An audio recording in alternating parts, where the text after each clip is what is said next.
Good morning praise lord. Welcome to this video. பந்தயத்துக்கு போராடுகிற யாவரும் எல்லாவற்றிலேயும் இச்சையடக்கமாய் இருப்பார்கள். அப்படி ஒரு வசனம் இருக்கு. இச்சையடக்கமாகிய ஆவியின் கனி, இது ரொம்ப முக்கியமான ஒன்று. இதை நான் பல வீடியோஸில் நான் சொல்லியிருக்கேன். ஆவி அப்படிங்கிறது பலமும் அன்பும் தெளிந்த புத்தியும் உள்ள ஆவி அப்படின்ட்டே இருக்குது. ஸோ பரிசுத்த ஆவியானவரை விசுவாசிக்கிறேன் அவர் சொல்கிறோமே தவிர அவங்கெல்லாம் ஏதோ அந்நிய பாஷை பேசுகிறாங்க அப்படி இப்படின்னு சொல்லிட்டு நம்ம அவங்கள அலட்சியப்படுத்துகிறோம். தெளிந்த புத்தி அப்படிங்கிறது தான் அதில் ரொம்ப முக்கியம். அதோட இச்சை அடக்கமாகிய ஆவியின் கனி, அதுவும் எனக்கு ரொம்ப மிகவும் பிடித்த ஒன்று. ஸோ இந்த ஊரில் நான் வந்தனால நான் பார்க்குறேன். 1984 நான் இங்கே தான் இருக்கேன். ஊழியக்காரியாக தான் நான் வந்தேன்.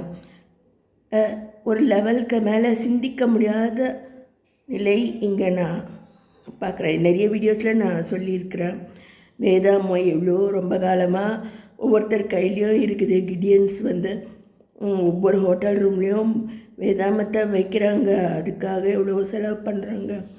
ஸ்கூலாக போயிட்டு புதிய ஏற்பாடை கொடுக்குறாங்க.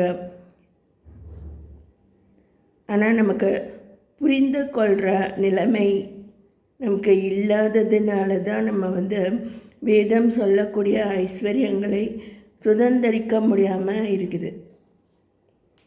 ஸோ இந்த வீடியோ நான் ஏன் பண்ணுறேன்னா, என்னை ரட்சிப்புக்குள்ளே நடத்தின சாது தொண்டைமான் அவருக்கு நான் திருப்பி செலுத்தக்கூடிய கடன் தான் இது. சும்மா கூட இருக்கலாம், என் வேலையை பார்த்துட்டு இருக்கலாம். ஆனால் நான் பார்த்த வரைக்கும் ஒருத்தர்கிட்ட நான் பேசிகிட்டு இருந்தேன். அவங்க அந்த லேடி என்ன சொல்கிறாங்கன்னா, 10 கன்னிகைகள் கதை அதில் விவேகமாக இருக்கணும் அப்படின்ட்டு ஆண்டவர் சொல்கிறாரு அப்படின்ட்டாங்க.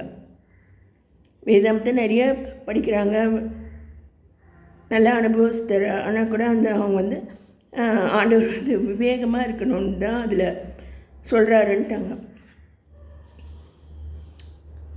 இன்னொருத்தவங்க என்ன சொல்கிறாங்கன்னா, அப்படி உனக்கு அபிஷேகம் இருக்குது அப்படின்னு சொல்கிற இல்லையா,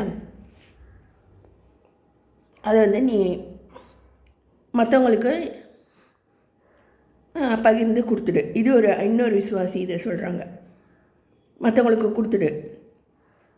கர்த்தர் உனக்கு கொடுக்கக்கூடிய செல்வங்கள், புதையல்கள், ஐஸ்வர்யங்கள் எல்லாத்தையும் நீ மற்றவங்களுக்கு கொடுத்துடு அப்படின்னு அவங்க சொல்கிறாங்க. ஸோ அந்த கதையிலேயே அப்படி வருது பாருங்கள். அந்த 5 கன்னிகள் தங்களுடைய லேம்ப்ஸ்க்கு எண்ணெய் ஆயத்தப்படுத்தாமல் அவங்க அலட்சியமாக இருக்கிறாங்க. கடைசியில் அவங்க அடித்து பிடிச்சி அந்த எண்ணெய் உள்ள நபர்கள்கிட்ட போய் கேட்குறாங்க. ஆனால் அவங்க என்ன சொல்கிறாங்க, நீங்கள் போய் விற்கிறவர்களிடத்தில் போய் வாங்கி கொள்ளுங்கள் அப்படின்னு சொல்கிறாங்க. ஸோ நமக்கு இந்த சிறிய லைஃப் தான் ஆண்டவர் நமக்கு கொடுத்துருக்காரு. நம்ம எல்லாத்தையும் நம்ம மற்றவங்களுக்கே கொடுத்துட்டு நான் சும்மா இருக்க முடியாது. எதையும் நம்ம இங்கேருந்து எடுத்து போகிறதில்ல. பட் நம்ம வாழவே கூடாது. நான் இதெல்லாம் இந்த மாதிரி ட்ரெஸ்ஸஸ்லாம் பண்ணக்கூடாது, நகையெல்லாம் போடக்கூடாது, வெள்ளையாக போட்டுட்டு எல்லாத்தையும் கொடுத்து போட்டுட்டு நம்ம சும்மா தான் இருக்கணும் அப்படிங்கிறது அது ஒரு தவறான கருத்து.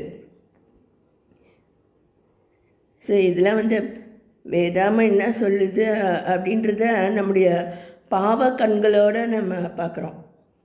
நம்முடைய அசுத்தத்தோடு அவருடைய பரிசுத்தத்தை நம்ம ஜட்ஜு பண்ண பார்க்குறோம். ஸோ அவர் சொல்லக்கூடிய வசனங்கள் ஆவியாயும் ஜீவனாயும் இருக்கிறது. நம்ம பொறுமையாக அதை சுதந்திரித்து கொள்ள வேண்டியது நம்முடைய கடமை. எல்லாருக்கும் அடிமைப்பட்டு இருக்கணுன்றது கிடையாது. சுதந்திர ஜீவியம் இருக்கணும். சுதந்திர ஜீவியம் இல்லைன்னா எதையும் சுதந்திரித்து கொள்ள முடியாது. சுதந்திர தினம்னா அப்படி தான். நம்ம கர்த்தருக்கு ஏற்புடையதாக இல்லை அப்படின்னா வந்து நம்ம அதை மறுத்துடக்கூடிய தைரியமும் சுதந்திரமும் நமக்கு இருக்கணும். பொதுவாக லேடிஸ்க்கு அதிகமாக இருக்கணும் நான் நினைக்கிறேன். ஒவ்வொருத்தருக்கும் மறுபடி பிறந்த தினம் பர்த்டே என்று ஒன்று இருக்கணும், இண்டிபெண்டன்ஸ் டே என்று ஒன்று இருக்கணும். அதாவது இந்த மாதிரி கல்வி கேள்விகளில் நம்ம சிறந்து சுயமாக சிந்திக்கக்கூடிய நிலைமைகள் நம்ம இருக்கணும். So happy birthday, happy independence day.